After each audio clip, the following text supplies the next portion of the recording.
আসসালামু আলাইকুম রহমতুল্লাহি বারাকাতু। প্রিয় ইমানদার ভাই ও বোনেরা, আল্লাহর অশেষ রহমতে আজ আমরা এমন একটি গুরুত্বপূর্ণ বিষয় নিয়ে আলোচনা করব যা আমাদের প্রত্যেকের জীবনের সঙ্গে জড়িত। হয়তো আমাদের অনেকের জীবনেই এমন হয়েছে, কখনো ঘুমের কারণে, কখনো ব্যস্ততার কারণে, আবার কখনো অবহেলায় একটি ওয়াক্ত নামাজ কাজা হয়ে গেছে। এরপর মনে প্রশ্ন জেগেছে, এখন কি করব? আল্লাহ কি আমাকে ক্ষমা করবেন? আমার করণীয় কি? যদি আপনার মনেও কখনো এই প্রশ্নগুলো এসে থাকে, তাহলে আজকের ভিডিওটি শেষ পর্যন্ত অবশ্যই দেখুন। কারণ আজ আমরা কুরআন ও সহিহ হাদিসের আলোকে জানব একটি ওয়াক্ত নামাজ কাজা হলে একজন মুসলিমের কি করা উচিত। প্রিয় দর্শক, মনে রাখবেন, একজন মুসলিমের জীবনে নামাজের চেয়ে মূল্যবান ইবাদত খুব কমই আছে। কালিমার পর ইসলামের সবচেয়ে বড় স্তম্ভ হচ্ছে সালাত। কিয়ামতের দিন বান্দার সর্বপ্রথম যে আমলের হিসাব নেওয়া হবে সেটা হলো নামাজ। যদি নামাজ ঠিক থাকে তাহলে অন্যান্য আমলও সহজ হয়ে যাবে। আর যদি নামাজ নষ্ট হয়ে যায় তাহলে অন্যান্য আমলও কঠিন হয়ে যেতে পারে। আজ আমরা দুনিয়ার কাজের জন্য কত চিন্তা করি। চাকরি, ব্যবসা, পড়াশোনা, সংসার সবকিছুর জন্য সময় বের করি।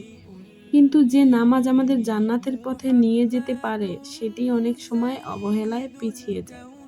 শয়তান কিন্তু কখনো সরাসরি বলে না যে নামাজ পড়ো না, বরং সে বলে আরেকটু পরে পড়ো, এই কাজটা শেষ করি, আজ খুব ক্লান্ত, পরে পড়বো। এভাবেই অনেক সময় একটি ওয়াক্ত নামাজ কাজা হয়ে যায়। প্রিয় ভাই ও বোনেরা আমার, যদি আপনার জীবনে কখনো একটি নামাজও কাজা হয়ে থাকে তাহলে হতাশ হবেন না। আল্লাহ তাআলা অত্যন্ত দয়ালু ও ক্ষমাশীল। কিন্তু সেই সঙ্গে আমাদের দায়িত্ব হলো ভুল বুঝতে পারা, তার কাছে ক্ষমা চাওয়া এবং যা করণীয় তা পালন করা। প্রথমে বলি, যদি কোনো ব্যক্তি ঘুমিয়ে পড়ার কারণে নামাজ পড়তে না পারেন অথবা সত্যিই ভুলে যান, তাহলে তিনি গুনাহগার হন না। রাসূল সাল্লাল্লাহু আলাইহি ওয়াসাল্লাম বলেছেন, যে ব্যক্তি ঘুমিয়ে পড়ে বা ভুলে গিয়ে নামাজ আদায় করতে পারেনি, সে যখন স্মরণ করবে তখনই সেই নামাজ আদায় করতে পারবে। এটাই তার কাফফারা।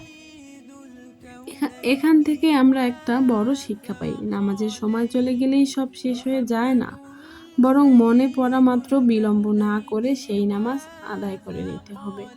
ধরুন আপনি ফজরের নামাজের জন্য অ্যালার্ম দিয়েছিলেন, কিন্তু এত গভীর ঘুমে ছিলেন যে সূর্য ওঠার পর ঘুম ভাঙল। তখন আপনি কি করবেন? অনেকেই তখন মনে করেন যে নামাজ তো কাজা হয়েই গেছে, এখন আর পড়ে লাভ কি? কিন্তু এটা ভুল ধারণা। বরং অজু করে যত দ্রুত সম্ভব সেই ফজরের নামাজ আদায় করবেন। আবার ধরুন অফিসের কাজে এত ব্যস্ত হয়ে পড়লেন যে জোহরের সময় চলে গেল। পরে মনে পড়ল, তখনও দেরি না করে সেই নামাজ আদায় করবেন। কিন্তু প্রিয় দর্শক, যদি কেউ ইচ্ছাকৃতভাবে বলে আজ নামাজ পড়ব না, অথবা অলসতার কারণে জেনে শুনে নামাজ ছেড়ে দেয়, তাহলে বিষয়টি অত্যন্ত গুরুতর। একজন মুমিনের উচিত সঙ্গে সঙ্গে আল্লাহর কাছে আন্তরিক তাওবা করা, নিজের ভুল স্বীকার করা, বেশি বেশি ইস্তেগফার করা এবং আল্লাহর কাছে কান্নাকাটি করে ক্ষমা চাওয়া। মনে রাখবেন, আল্লাহ তাআলা তওবাকারীদের ভালোবাসেন। যত বড় গুনাহ হোক না কেন, বান্দা যদি সত্যিকারের অর্থে ফিরে আসে, আল্লাহ তার তওবা কবুল করতে সক্ষম। অনেকেই একটি প্রশ্ন করেন, আমার অনেক নামাজ কাজা হয়েছে, এখন কি আল্লাহ আমাকে ক্ষমা করবেন? উত্তর হলো হ্যাঁ, অবশ্যই ক্ষমা করবেন। আল্লাহর রহমত থেকে কখনো নিরাশ হবেন না। আজ থেকে নিয়মিত 5 ওয়াক্ত নামাজ শুরু করুন।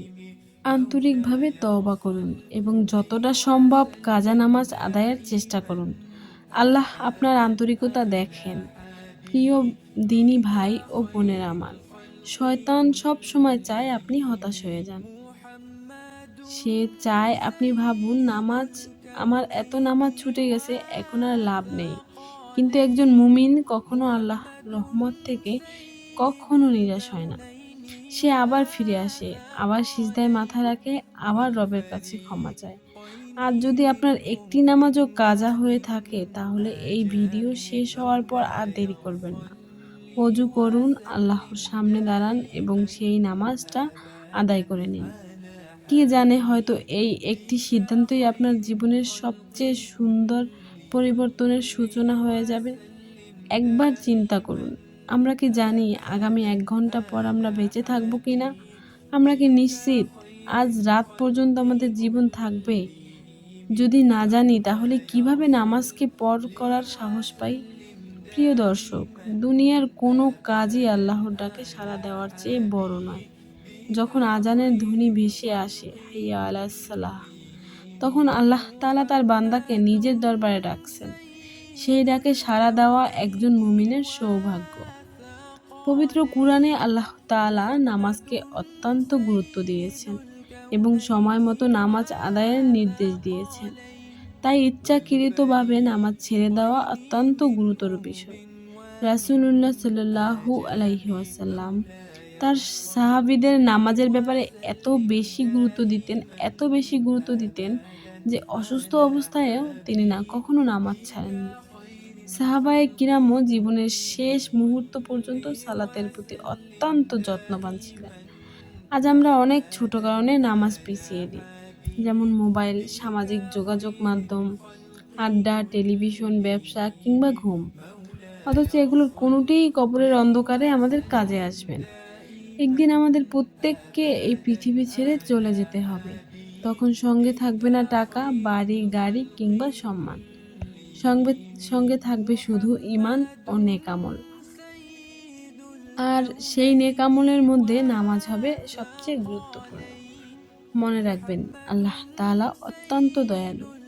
বান্দা যখন সত্যিকারের অর্থে তার দিকে ফিরে আসে, তখন তিনি ক্ষমার দরজা খুলে দেন। তাই হতাশ হবেন না, বরং তাওবা করুন, ইস্তেগফার করুন। আজ থেকেই নামাজকে জীবনের প্রথম অগ্রাধিকার দিন। আল্লাহ তাআলা রহমত অসীম। পবিত্র কুরআনে আল্লাহ তাআলা বলেন, তিনি তার বান্দাদের উদ্দেশ্যে ঘোষণা করেছেন, তোমরা আল্লাহর রহমত থেকে নিরাশ হয়ো না। নিশ্চয়ই আল্লাহ সব গুনাহ ক্ষমা করতে সক্ষম। তিনি অতি ক্ষমাশীল, পরম দয়ালু। এই আয়াতটি আমাদের শেখায় যে মানুষ আন্তরিকভাবে আল্লাহর দিকে ফিরে আসে, তার দরজা তার জন্য কখনো বন্ধ হয় না। ধরুন, একজন মানুষ ১০ বছর যাবৎ নামাজ পড়েনি, আরেকজন ৫ বছর অবহেলায় নামাজ ছেড়ে দিয়েছে। তারা যদি আজ সত্যিকার অর্থে অনুতপ্ত হয়, আল্লাহর কাছে কান্না করে ক্ষমা চায় এবং আজ থেকেই নিয়মিত ৫ ওয়াক্ত নামাজ শুরু করে আর আল্লাহর দরবারে ওয়াদাবদ্ধ হয় যে তারা জীবনে কোনোদিন নামাজ ছাড়বে না, তাহলে আল্লাহর রহমতের আশা করা উচিত। কিন্তু একটি ভুল কখনোই করবেন না। অনেকেই বলেন, আল্লাহ তো ক্ষমাশীল, তাই এখন না পড়লেও পরে তওবা করব। এটি কিন্তু শয়তানের ধোঁকা। কারণ আমরা কেউ জানি না আমাদের মৃত্যু কখন আসবে। তাওবা মানে শুধু মুখে আস্তাগফিরুল্লাহ বলা নয়। তাওবার ৩টি গুরুত্বপূর্ণ শর্ত রয়েছে।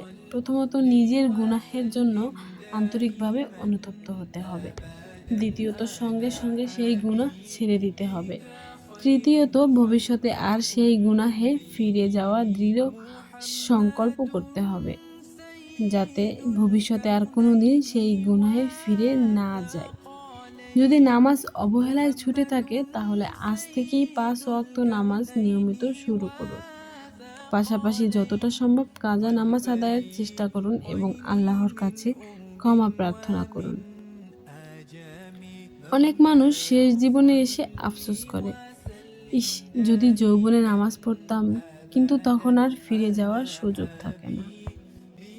প্রিয় দিনী ভাই ও বোনেরা, এতক্ষণ আমরা জানলাম নামাজ কাজা হয়ে গেলে কি করণীয়। কিন্তু একজন মুমিনের সবচেয়ে বড় চেষ্টা হওয়া উচিত যেন নামাজই কাজা কখনো না হয়। এখন আমরা এমন কিছু বাস্তব উপায় নিয়ে কথা বলবো, যা অনুসরণ করলে ইনশাআল্লাহ নিয়মিত নামাজ আদায় করা সহজ হবে। প্রথম উপায়, নামাজকে জীবনের সবচেয়ে গুরুত্বপূর্ণ কাজ মনে করুন।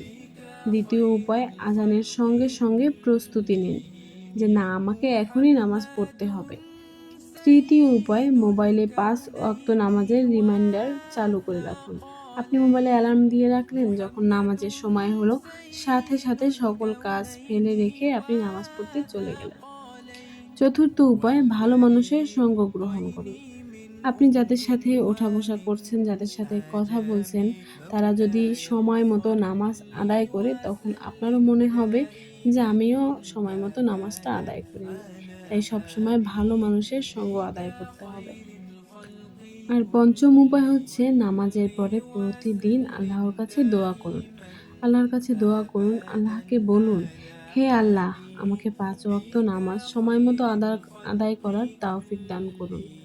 আমার অন্তরে নামাজের ভালোবাসা সৃষ্টি করে দিন।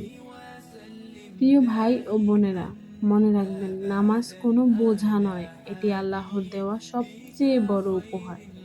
দিনের ৫ বার আল্লাহ আমাদের ডাকেন, যেন আমরা তার কাছে নিজেদের দুঃখ, কষ্ট, চাওয়া পাওয়া সব কিছু খুলে বলতে পারি। যখন আপনি নিয়মিত নামাজ শুরু করবেন, তখন হয়তো প্রথমে কয়েকদিন কষ্ট হবে। শয়তান নানা অজুহাত এনে দিবে আপনাকে, কিন্তু ধৈর্য ধরুন। কয়েক সপ্তাহ পর দেখবেন নামাজ ছাড়া আপনার মনই শান্তি পাবে না। অনেক মানুষ বলেন, আমার জীবনে বরকত নেই, অথচ তারা নামাজের ব্যাপারে উদাসীন। মনে রাখবেন, আল্লাহর আনুগত্যের মধ্যেই প্রকৃত বরকত, প্রশান্তি ও সফলতা রয়েছে। তাই আজই নিজের মনে একটি অঙ্গীকার করুন, আমি আল্লাহর সন্তুষ্টির জন্য আজ থেকে ৫ ওয়াক্ত নামাজ সময় মতো আদায় করার সর্বোচ্চ চেষ্টা করব। যদি কখনো ভুল হয়, সঙ্গে সঙ্গে আল্লাহর কাছে ফিরে আসব। প্রিয় ঈমানদার ভাই ও বোনেরা, আজকের আলোচনার শেষ প্রান্তে এসে আমি আপনাদের কাছে একটি প্রশ্ন করতে চাই। যদি আজ আল্লাহর পক্ষ থেকে আপনার কাছে একজন ফেরেশতা এসে বলেন, তোমার জীবনের শেষ ২৪ ঘন্টা বাকি, তাহলে আপনি কি করবেন? আপনি কি ব্যবসা নিয়ে ব্যস্ত থাকবেন? মোবাইলে সময় কাটাবেন? নাকি ছুটে যাবেন অজু করে আল্লাহর সামনে সিজদায়? আমরা কেউ জানি না আমাদের মৃত্যু কখন আসবে। অনেক মানুষ সকালে সুস্থ ছিলেন, কিন্তু সন্ধ্যা পর্যন্ত বেঁচে থাকতে পারেনি। অনেকেই ঘুমোতে গিয়েছিলেন, কিন্তু আর জেগে ওঠেননি। মৃত্যু কখন, কোথায়, কিভাবে আসবে, এ কথা একমাত্র আল্লাহই ভালো জানেন। এ কারণেই একজন মুমিন কখনো নামাজকে হালকাভাবে নেন না। প্রিয় ভাই ও বোনেরা আমার, যদি আপনার জীবনে এমন একটি নামাজও কাজা হয়ে থাকে, তাহলে আজই আল্লাহর কাছে ফিরে আসুন। যদি বহু বছরের নামাজ অবহেলায় নষ্ট হয়ে থাকে, তবুও হতাশ হবেন না। আন্তরিক তাওবা করুন, নিয়মিত ৫ ওয়াক্ত নামাজ শুরু করুন এবং আল্লাহর রহমতের আশা রাখুন। মনে রাখবেন, আল্লাহ তার বান্দার তাওবাকে অত্যন্ত ভালোবাসেন। বান্দা যখন সত্যিকারের অনুতপ্ত হয়ে তার কাছে ফিরে আসে, তখন তিনি ক্ষমা করতে খুব ভালোবাসেন। হয়তো আজকের এই ভিডিওটি আপনার জীবনের একটি মোড় ঘুরিয়ে দিতে পারে। হতে পারে আজ থেকেই আপনি আর কোনো নামাজ ইচ্ছাকৃতভাবে ছাড়বেন না। যদি তাই হয়, তাহলে আলহামদুলিল্লাহ, আমার আজকের এই ভিডিওর উদ্দেশ্য সফল। এখন আসুন আমরা সবাই মিলে আল্লাহর কাছে একটি দোয়া করি। হে আমাদের রব, আমরা স্বীকার করছি আমরা অনেক ভুল করেছি। কখনো অলসতায়, কখনো দুনিয়ার ব্যস্ততায়, কখনো নিজের গাফিলতির কারণে আপনার হুকুম পালন করতে পারিনি। হে আল্লাহ, আপনি আমাদের ক্ষমা করুন। আমাদের অন্তরে নামাজের ভালোবাসা সৃষ্টি করে দিন। আমাদের এমন তৌফিক দিন যেন জীবনের শেষ নিঃশ্বাস পর্যন্ত ৫ ওয়াক্ত নামাজ সময় মতো আদায় করতে পারি। হে আল্লাহ, যারা এই ভিডিওটি দেখছেন তাদের প্রত্যেকের গুনাহ ক্ষমা করে দিন। তাদের পরিবারকে হেফাজত করুন, রিজিকে বরকত দান করুন, অসুস্থদের শিফা দিন, ঋণগ্রস্তদের ঋণ পরিশোধের ব্যবস্থা করে দিন, বিপদগ্রস্তদের বিপদ দূর করে দিন এবং আমাদের সবাইকে ঈমানের সঙ্গে মৃত্যু দান করুন। হে আল্লাহ, কিয়ামতের দিন আমাদের মুখমণ্ডল উজ্জ্বল করে দিন, আমাদের হিসাব সহজ করে দিন, আমাদেরকে আপনার প্রিয় বান্দাদের অন্তর্ভুক্ত করুন এবং জান্নাতুল ফিরদাউসে রাসূলুল্লাহ সাল্লাল্লাহু আলাইহি ওয়াসাল্লাম এর সঙ্গ দান করুন। আমিন ইয়া রাব্বুল আলামিন। আসসালামু আলাইকুম ওয়া রাহমাতুল্লাহি ওয়া বারাকাতুহু।